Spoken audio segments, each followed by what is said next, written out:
Good morning. My name is Claudia Knafo, and I live in Manhattan.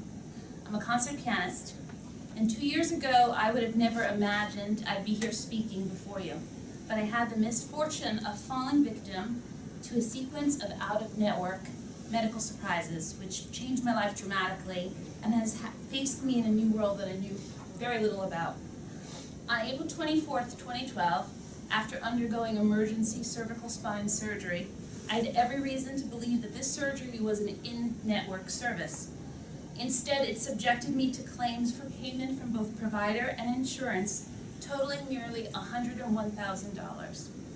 The situation arose out of misrepresentation that the surgeon was in my plan's network, my health plan retroactively applying a new reimbursement method for what I determined to be an out-of-network service.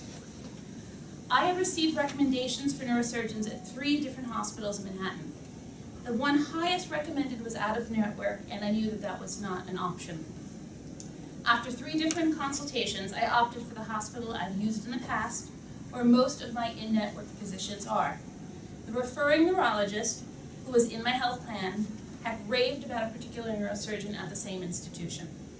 This surgeon is listed as a clinical professor and allegedly under my plan as well. My initial consultation was booked for April 5th, 2012. I did my due diligence. I researched this physician, I read the reviews on the web, I made sure he was in-network by checking the hospital's website, using the telephone physician referral system, and contacting the hospital's patient coordinator in the neurosurgery department. All 3 confirmed that this surgeon was in-network. On April 5th, I met the surgeon and signed surgical consent forms. I gave my insurance card to the office manager, who made the usual photocopy. When I asked about my copayment, she replied that they would bill the insurance directly. It seemed a bit unusual to me, but I didn't think to question it because of my prior research. Nobody ever quoted a price for the surgery, and I didn't expect they would because I believed that he was in-network. On May 18th, nearly a month after the surgery, I received from my insurance company a check made out to me for $66,891.78. I immediately called my insurance company to find out why the check was in my name. I was told that the physician had dropped my insurance in 1997. I was also told to endorse the check to the doctor immediately, as did the doctor's office when I contacted them. I did just that in total fear. I also asked the office manager why they hadn't told me that the doctor no longer accepted my insurance, and I was told, quote, not to worry, they would work with my insurance company. 2 weeks later, on the 5th of June, I received the first bill for the surgery, $101,000. This was the first time I was told the procedure's cost. Since the check only covered part of this cost, I was left with a balance bill of $34,433.22. A note following urging me to appeal to my insurance for the remaining money. The doctor's office, quote, it has been the experience of this office if an insured aggressively requests a review of benefits provided, additional benefits will be forthcoming. They have prepared a letter for me to sign, which argued that the reimbursement was too low for the complexity of my surgery. Of course I signed it, because I was terrified that the doctor would come after me for the balance if the insurance wouldn't cover it. 3 weeks later, on July 24th, I got an answer from this appeal. The claim had been processed erroneously. My group policy apparently reimburses at 140% of the Medicare fee, rather than 70% of the usual and customary rate. This means that after non-network coinsurance was applied, the insurance's coverage amounted to $3,510.19. They demanded a return of the $66,000 before they would even consider reprocessing the new reimbursement for the physician. Since I had signed the check over to the doctor, there was nothing for me to return. I called the doctor's office urgently, trying to get them involved in the dispute. They did not help. They practically hung up the phone on me. They said, contact your local government. My blood pressure hit the roof as I saw my family's exposure go up to $97,489.81. On July 24th, 2012, I received first of many collection notices from the insurance company.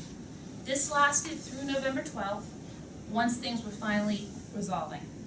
I filed complaints with the Department of Financial Services and the Office of the Attorney General. In reply to these inquiries, the company stated that the problem rested from the surgeon's misrepresentation of his status and not with them. Further, I was scolded for picking an out-of-network physician. Never mind the research I had done prior at the time, a screenshot of the hospital's webpage still listed him as accepting several private insurance plans, including Medicare. On September 18th, my doctor received a letter from the Attorney General's office asking him to accept a negotiated fee since he did accept Medicare. The letter also reminded him that he listed my insurance on the hospital's webpage. The next day, the page no longer listed my insurance. However, other insurance company was still listed, and I remained so until I brought it to the attention of the Attorney General. On October 3rd, I received an apology from the hospital, I quote, "for the undue stress caused by the inaccuracy of the website. Though it promised to review its website information more frequently, the hospital took no responsibility over my doctor and his information, and that the situation was a complex one. To this day, I have yet to get a straight answer as to who the responsible party is for the accurate information on those websites.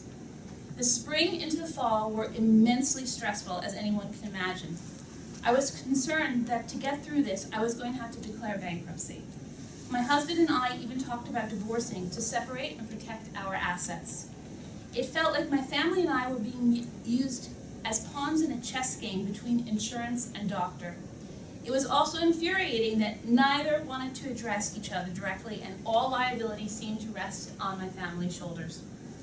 Because I could no longer take this stress, I hired a brilliant lawyer. Ironically, my post-operative instructions had been to cancel all recitals and to keep my neck in a neutral position for 2 months. I never had a chance to recuperate, as I spent hours a day writing at the computer letters of appeals and grievances. My lawyer initiated further appeals, but the matter was not resolved before the end of November, when in desperation I wrote directly to Superintendent Benjamin Losky and other high officials at the Department of Financial Services. Their response was immediate. Within 24 hours, my insurance company called to me that I would be taken out of collections and my debt forgiven. Looking back, I am one of the lucky ones. I was not facing a life-threatening illness. After many stress-filled months, I was able to protect my family from a potential medical bankruptcy. After this experience, friends and friends of friends and strangers started sharing their medical bills with me. I had entered an entire new world, new profession of trying to help my friends with similar situations. One person had a $20,000 plastic surgery bill from a visit to the ER for sewing up his finger because the on-call plastic surgeon just happened to be out of network. Another person had knee surgery performed in a surgical center, and she was never informed that the facility was considered out of network despite the physician being in network. New Yorkers deserve a system in which patients get accurate, up-to-date information about the network status of their doctors and about what they have to pay for medical care. We deserve to be safe from huge financial liability when we do end up getting surprised out-of-network bills. The insurers and the doctors should have to resolve disputes directly with each other without involving the patients. There should be some independent state agency we can turn to resolve these disputes. I understand the governor's proposed bill will provide all these protections that I do not have, and I passionately support it.